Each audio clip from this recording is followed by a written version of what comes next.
Hello everyone, my name is Kadal Singh along with my team members Priya Paul, Pramita Das and Sangram Das going to give a presentation on the topic vector processor.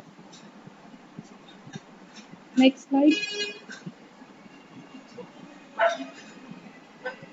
Introduction.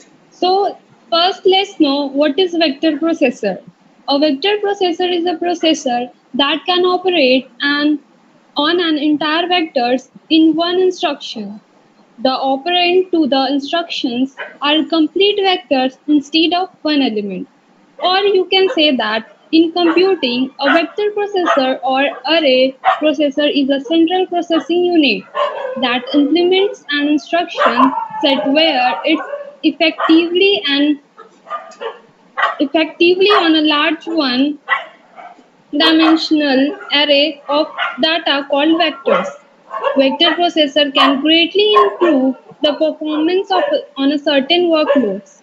Vector processing techniques also operate in a video game console hardware and graphics accelerators. Next slide. So here we'll see some function unit of a vector computer like IPU or the instructions processing unit, vector registers, the third one is scalar register, and the next is scalar processor, the vector instructions controller, the vector access control processor. Next slide.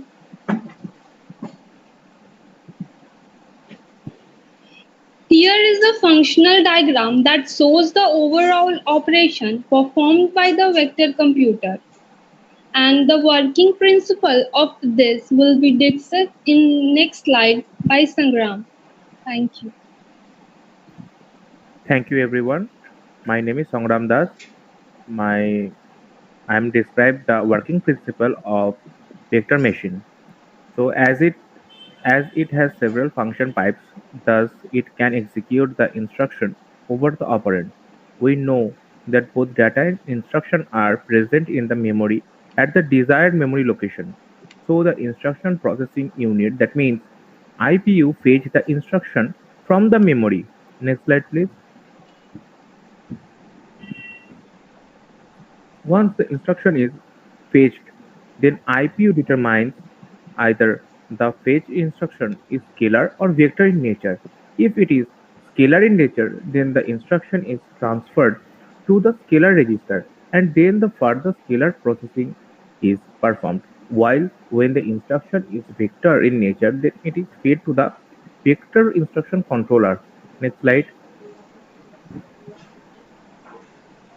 The vector instruction controller first decodes the vector instruction, then accordingly determines the address of the vector operand present in the memory. Then it gives a signal to the vector access to the access controller about the demand of the respective operand.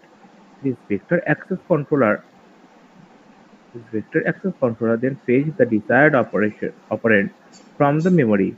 Once the operand is fetched, then it is provided to instruction register so that it can be processed at the vector processor. Next slide. At times when the multiple vector instructions are present, then the vector instruction controller provides the multiple vector instructions to the task system. And in case the task system shows that the vector task is very longer, then the processor divides the task into subvector. These subvectors are fed to the vector processor that makes use of several pipelines in order to execute the instruction over the operand fetched from the memory at the same time. The various vector instructions are scheduled by the vector instruction controller. Next slide. The classification of vector processor is described by Pramita Das. Thank you. Thank you, Sangram. I am Promita Das. Now I am going to explain the classification of vector processor. Vector processor is mainly two types: register to register architecture and memory to memory architecture. Now we'll discuss about register to register architecture and memory to memory architecture accordingly. Memory to memory vector processor, the operands for instruction, the intermediate result, and the final result, all these are retrieved from the main theory.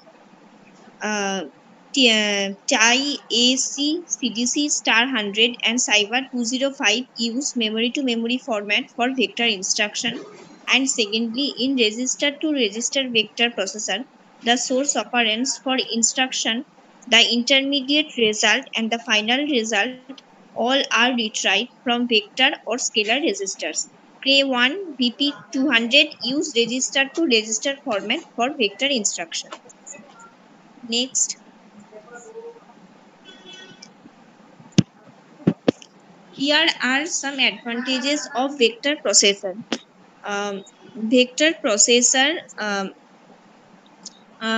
each result is independent of previous result, allowing high clock rates, and it has less memory access is equal to faster processing time. Vector instruction access memory a block at a time, which result is very low memory latency, and the single vector instruction performs a great deal of work, meaning less fetches and fewer branches, and in turn fewer mispredictions. Next, uh, vector processor has some disadvantages also. It works well only with data that can be executed in highly or completely parallel manner. It has high cost in design and low returns compared to superscalar microprocessor. It is severely lacking in performance compared to normal processor on scalar data, and it has high price of individual chips due to limitation of on chip memory. Next slide will be explained by Priya. Thank you, Pramita. Myself, Priyapal. Now let us discuss about application of vector processor. It is useful in applications that involve comparing or processing large blocks of data. In multimedia processing, compressed graphics, audio synth, image processing, in standard benchmark kernels, lossy compression, lossless compressions, etc. It is also used in cryptography, speech and handwriting recognition, in operating systems, on networking for MEMC, Pi, memset, parity, checksum. It is also used in database for hash, join, data mining, image or video serving.